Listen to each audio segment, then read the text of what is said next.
Hello, listening friends. We are delighted you joined us again. नमस्कार श्रोता मित्रों, हम आनंदित हैं कि आप हमारे साथ सम्मिलित हुए हैं। We are continuing in our series of messages entitled How God Works. परमेश्वर कैसे कार्य करता है, इस संदेश श्रृंखला को हम निरंतर जारी रख रहे हैं। I hope you are prepared with your Bibles and ready to listen. मुझे विश्वास है कि आप अपनी बाइबलों के साथ सुनने के लिए तैयार हैं। Often when people are angry with God, अक्सर लोग जब परमेश्वर के साथ गुस्सा होते हैं they take it out on the Christian leaders. तो वो इसे मसीही अगुओं पर निकालते हैं। When a family member or a friend gets mad with God, जब एक पारिवारिक सदस्य या कोई मित्र परमेश्वर के साथ गुस्से होता है they take it out on the godly person that is nearest to them. तो वो इसे उस ईश्वर भक्त इंसान पर निकालते हैं जो उनके आसपास होता है। Why? क्यों? Because like this woman, this type of anger is often accompanied with guilt. क्योंकि इस स्त्री के समान अक्सर क्रोध के साथ दोष भी होता है। Look at the latter part of verse 18. 18 पद के आखिरी हिस्से को देखिए। She said, उसने कहा, Did you come to remind me of my sin and kill my son? क्या तू मुझे मेरे पाप को स्मरण दिलाने और मेरे पुत्र की मौत का कारण बनने आया है? Death often brings guilt up to the surface. मृत्यु अक्सर दोष को बाहर ले आती है। I have seen people grieve in funerals. मैंने लोगों को अंतिम संस्कारों में दुखी देखा है। They don't only grieve over the loved ones, वो केवल अपने प्रियजनों के लिए दुखी नहीं होते, but also for their own sense of guilt and failure in the face of the inevitability of death. परंतु मृत्यु की अटलता के सामने अपने दोष और असफलता के एहसास के लिए भी दुखी होते हैं। I want you to understand the way God works. मैं चाहता हूं आप समझे कैसे परमेश्वर कार्य करता है। This Baal worshipping woman did not know Yahweh as she should. ये बाल उपासक स्त्री यहोवा परमेश्वर को वैसे नहीं जानती थी जैसे उसे जानना चाहिए था। She thought Yahweh is the same as Baal. उसने सोचा कि यहोवा भी बाल की तरह ही है। And because Baal was a vindictive God, और क्योंकि बाल प्रतिहिंसक ईश्वर था, because Baal was the god of tit for tat, क्योंकि बाल अदले के बदले का देवता था, so she thought that God was vindictive too. तो उसने सोचा कि परमेश्वर भी प्रतिहिंसक ही है। However, खैर किसी तरह से this woman's son did not die because of her sin. इस स्त्री का पुत्र पाप की वजह से नहीं मरा था। She was thinking like the disciples in John chapter 9. वो यूहन्ना रचित सुसमाचार 9 अध्याय में शिष्यों के समान ही सोच रही थी। When they saw the blind man, they asked Jesus, who sinned, the man or his parents, to cause him to be born blind? जब उन्होंने अंधे मनुष्य को देखा तो उन्होंने यीशु से पूछा, किसने पाप किया, इसने या इसके माँ बाप ने, कि ये अंधा पैदा हुआ? Jesus said, neither he nor his parents, but that God may be glorified. यीशु ने कहा, ना इसने पाप किया, ना इसके माता पिता ने, परंतु इसलिए कि परमेश्वर इसमें महिमा पाए। We as people often draw a quick conclusion and pass rash judgments. हम इंसान होते हुए अक्सर तत्काल निष्कर्ष निकालते हैं और उतावला न्याय करते हैं। We make quick connection between sin and calamity. हम पाप और विपत्ति को अक्सर आपस में जोड़ते हैं। Instead, we should watch and see how God works इसके बजाय हमें देखना चाहिए और ध्यान देना चाहिए परमेश्वर कैसे कार्य करता है, and take these difficult circumstances and use them for His glory. और इन मुश्किल परिस्थितियों को लेकर उसकी महिमा के लिए इस्तेमाल करना चाहिए। I want to get away very quickly from this woman's guilt and anger to see how God's man reacted to this calamity. मैं इस स्त्री के दोष और क्रोध से हटकर जल्दी से देखना चाहता हूं कि परमेश्वर के जन ने इस विपत्ति के लिए क्या प्रतिक्रिया की। What did the man of God do to cause God to perform the very first resurrection ever recorded in the scripture? परमेश्वर के जन ने ऐसा क्या किया कि वचन में परमेश्वर को सबसे पहला पुनरुत्थान करना पड़ा? There are several things I want to tell you. मैं बहुत सारी बातें आपको बताना चाहता हूं। Take time to get a pen and write these things down. एक पेन लीजिए और एक कागज पर इन बातों को लिख लीजिए। Verse 19. 19 पद। Elijah did not defend himself. Elia ने अपना बचाव नहीं किया। That is the first thing. ये पहली बात है। He did not try to give her a theological lesson. उसने उस स्त्री को आध्यात्मिक भाषण देने की कोशिश नहीं की। That's the second thing. ये दूसरी बात है। He did not condemn her false view of God. उसने परमेश्वर के बारे में उसके गलत नजरिए को दोषी नहीं ठहराया। That's the third thing. ये तीसरी बात है। He did not defend himself. उसने खुद को बचाया नहीं। He did not try to give her a theological lesson. उसने उस स्त्री को आध्यात्मिक भाषण देने का प्रयत्न नहीं किया। He did not condemn her false view of God. उसने परमेश्वर के बारे में उसके गलत नजरिए को दोषी नहीं ठहराया। Instead, इसके बजाय he said a few words. उसने कुछ शब्द कहे। Give me your son. मुझे अपना पुत्र दे। He had just been attacked and assaulted and reviled. अभी अभी उस पर शब्दों के प्रहार किए गए थे और उसकी निंदा की गई थी, But he knew that this was her pain talking. परंतु वो जानता था कि ये उसका दर्द बोल रहा था। He knew that this was hurt talking. वो जानता था कि ये आघात बोल रहा है। He knew that this was guilt talking. वो जानता था कि ये दोष बोल रहा है। There are many times when you are in the pit of pain ऐसे बहुत सारे समय आते हैं जब आप दर्द के गड्ढे में होते हैं that you lash out on those who are innocent. और इसे आप उन पर निकालते हैं जो निर्दोष होते हैं। There's something important for us to learn here from Elijah. Elia से सीखने के लिए यहाँ हमारे लिए एक बहुत ही महत्वपूर्ण बात है। Elijah saved his questioning of God until he was alone with God. Elia ने तब तक परमेश्वर से प्रश्न नहीं किया जब तक वो परमेश्वर के साथ अकेले में नहीं था। Look at verse 20. 20 पद को देखिए। When Elijah carried the boy upstairs, he said to God, जब एलिया लड़के को ऊपर अटारी पर लेकर गया, उसने परमेश्वर से कहा, "Oh Lord God, why?"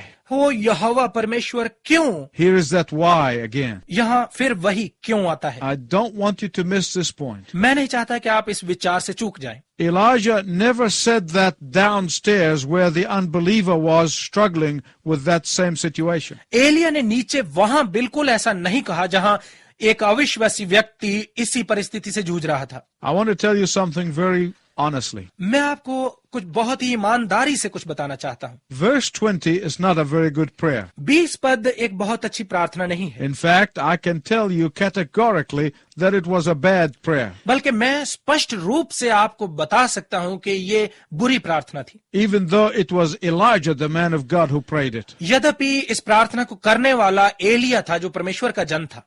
Elijah was just as wrong as the widow was. Elia भी उतना ही गलत था जितनी वो विधवा थी, But he was perplexed. परंतु वो उलझन में था, He was agitated. परंतु वो व्याकुल था। He must have had some fondness for the boy. उसको लड़के के साथ कुछ न कुछ लगाव रहा होगा, But his prayer was wrong. परंतु उसकी प्रार्थना गलत थी। It accused God of bringing tragedy by causing the widow's son to die. इस प्रार्थना में परमेश्वर पर दोष लगाया गया था कि उसने विधवा के पुत्र को मारकर विपत्ति ला दी है। Listen carefully, please. कृपया ध्यानपूर्वक सुने। God is an awesomely good God. परमेश्वर अद्भुत रूप से भला परमेश्वर है। Because God is an awesomely merciful good God, क्योंकि परमेश्वर अद्भुत रूप से करुणामय भला परमेश्वर है, He allows us to say some very sorry prayers sometimes. वो कई बार हमें बहुत तुच्छ प्रार्थनाएं करने देता है, Especially when we are confused and agitated. खासकर जब हम उलझन में और व्याकुल होते हैं। God is not going to get dizzy and fall off his throne because you prayed a bad prayer. परमेश्वर इस वजह से चक्कर खाकर अपने सिंहासन से नहीं गिर जाएगा क्योंकि आपने एक बुरी प्रार्थना की। I can't imagine God in heaven looking down and saying, मैं कल्पना नहीं कर सकता कि परमेश्वर नीचे देख रहा है और कह रहा हो, I am not going to take any more of this bad prayer. अब मैं इस बुरी प्रार्थना को नहीं सुन सकता। No. नहीं, God is an infinitely merciful God. परमेश्वर असीम रूप से करुणामय परमेश्वर है। Then there's a third thing I want to share with you today. फिर यहाँ तीसरी बात है जो मैं आज आपके साथ बांटना चाहता हूँ। Your intense and persistent praying according to the will of God makes a difference. परमेश्वर की इच्छा के अनुसार आपकी तीव्र और निरंतर प्रार्थना निर्णायक साबित होती है। I don't mean that you may be able to perform resurrection, मेरे कहने का यह अर्थ नहीं है कि आप पुनरुत्थान कर पाएंगे, but when you have nothing left except God, परंतु जब आपके पास परमेश्वर के सिवाय और कुछ नहीं बचा है, when you are stripped yourself of everything except God, जब आपने परमेश्वर को छोड़ बाकी सब कुछ को अपने से अलग कर दिया है, when you have taken hold of the horns of the altar and persist in prayer, जब आप वेदी को थाम कर निरंतर प्रार्थना में लगे रहते हैं, your prayer will make a difference. तो आपकी प्रार्थना निर्णायक साबित होगी। There is a fourth principle here I want to teach you. यहाँ एक चौथा सिद्धांत है जो मैं आपको सिखाना चाहता हूँ। Elijah went to the place where he had met God on a daily basis. Elia उस स्थान में गया जहां वो हर रोज प्रभु से मिलता था। Elijah went to the prophet's chamber where he communed with God on a regular basis. Elia भविष्यवक्ता के उस कमरे में गया जहां वो रोज परमेश्वर के साथ संगति करता था। He went upstairs, वो ऊपर अटारी में गया, the place that had already been sanctified by the hours spent in prayer. वो जगह जो रोज घंटों की गई प्रार्थना से पवित्र हुई थी। And when calamity came, he took the calamity to that place. और जब विपत्ति आई तो वो विपत्ति को लेकर उस स्थान में गया। Do you have a place where you meet God on a regular basis? क्या आपके पास ऐसा स्थान है जहां आप प्रतिदिन परमेश्वर से मिलते हैं? Do you have a place that is set aside so that when calamity strikes, when your life's blasting blows you away, you know where to go? क्या आपके पास ऐसा स्थान है जो आपने अलग किया है ताकि जब विपत्ति आती है और आपके जीवन की आंधियां आपको उड़ाकर ले जाती हैं, आपको पता है आपको कहां जाना है? Look at verse 21. 21 पद को देखिए। And I want you to notice the intensity by which the man of God prayed. मैं चाहता हूं कि आप उस तीव्रता पर ध्यान दें जिसके साथ परमेश्वर के जन ने प्रार्थना की। He stretched himself upon the boy 3 times. उसने अपने आप को 3 बार लड़के के ऊपर पसारा। Why did he do that? उसने ऐसा क्यों किया? The Bible does not tell us. Bible हमें नहीं बताती। This is the first resurrection ever recorded in the Word of God. परमेश्वर के वचन में दर्ज ये सबसे पहला पुनरुत्थान है। Elijah did not have a manual to go to and look up how to raise people from the dead. Elia के पास नियम पुस्तिका नहीं थी कि वो उसमें देखता कि कैसे लोगों को मृतकों में से जिलाया जाता है। I think the old man was so broken-hearted and weeping that he didn't know anything else to do. मेरे ख्याल से वो बूढ़ा जन इतना टूटे हृदय के साथ था और रो रहा था कि उसे पता नहीं था कि और क्या करे। He thought he would do whatever it takes, उसने सोचा कि चाहे कुछ भी हो जाए वो ऐसा करेगा, as if he was trying to pass his own vitality upon the dead bodies in front of him. जैसे कि वो अपनी जीवन शक्ति को उसके सामने पड़ी मृतक देह में समाने की कोशिश कर रहा हो। This is a picture of the kind of prayer that does something with God. ये उस तरह की प्रार्थना की तस्वीर है जो परमेश्वर के साथ कुछ करती है। In this humble home of a Phoenician Gentile Baal worshipping woman, बाल की उपासक इस अन्य जाति स्त्री के तुच्छ घर में God did the first recorded resurrection in the Word of God. परमेश्वर ने परमेश्वर के वचन में दर्ज पहला पुनरुत्थान किया।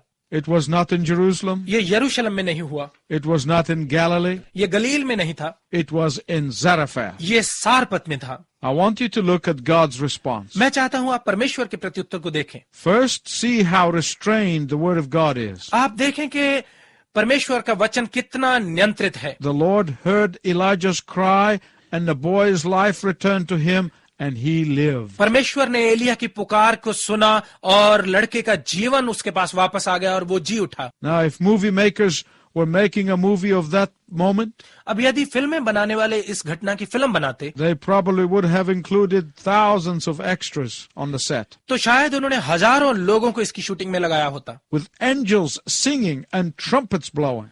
दूतों के गाते हुए और तुरियां फूंकते हुए। But that is not the way God's word is presented to us. परंतु परमेश्वर का वचन इस रीति से हमें पेश नहीं किया जाता। There is no showmanship.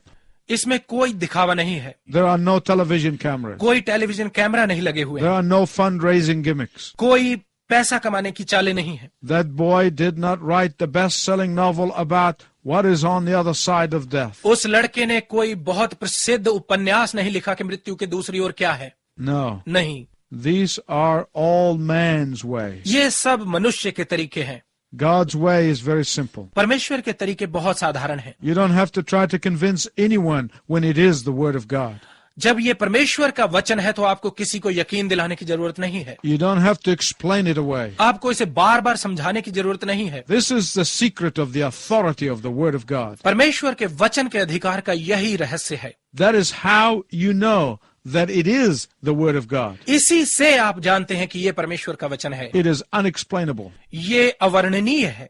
It simply says God did it. ये मात्र इतना ही कहता है परमेश्वर ने ऐसा किया। And what is the unbeliever's response? और गैर विश्वासियों का प्रत्युत्तर क्या है? God did it. परमेश्वर ने किया। Listen to what the woman said. सुनिए उस स्त्री ने क्या कहा। Now I know that you are a man of God. अब मैं जानती हूं कि तू परमेश्वर का जन है। Why? क्यों? She saw the reality and the intensity and the integrity of faith under fire. उसने विश्वास की एकता, तीव्रता और वास्तविकता पर प्रहार होते देखा। She testified to the word of God when she said, उसने परमेश्वर के वचन की गवाही दी जब उसने कहा, I know that the word of the Lord from your mouth is the truth. मैं जानती हूं कि तेरे मुंह से निकला परमेश्वर का वचन सत्य है। This woman was honored in Hebrews 11:35. इब्रानियों की पत्री 11 अध्याय के 35 पद में स्त्री को आदर दिया गया। She was listed in the Saints' Hall of Fame with all the big names like Abraham and Isaac and Jacob and Sarah. उसे अब्राहम, इजहाक, याकूब और सारा जैसे बड़े नामों के साथ प्रतिष्ठित संतों की सूची में स्थान दिया गया। Hebrews 11:35 says, इब्रानियों की पत्री 11 अध्याय का 35 पद कहता है, women received back their dead raised to life again. स्त्री ने अपने मुर्दे को वापस जीवित पाया। This widow, whose name we do not know, ये स्त्री जिसका नाम हम नहीं जानते, made the roll call of faith of all times. सबसे अच्छे विश्वास की उपस्थिति जाहिर की। She came to know the living God. वो जीवित परमेश्वर को जान गई। Is your name written in the Faith Hall of Fame? क्या आपका नाम प्रतिष्ठित संतों की सूची में लिखा है? You might think that nobody knows your name, आप सोचते होंगे शायद आपका नाम कोई नहीं जानता, but God does. परंतु परमेश्वर जानता है। He knows you by name, वो आपको नाम से जानता है and He's inviting you to come to Him. और वो आपको अपने पास आने के लिए आमंत्रित कर रहा है। I pray that you do so. मेरी प्रार्थना है कि आप ऐसा करें। Until next time, we wish you God's richest blessing. अगली बार तक मैं आपके लिए परमेश्वर की उत्तम आशीष की कामना करता हूं।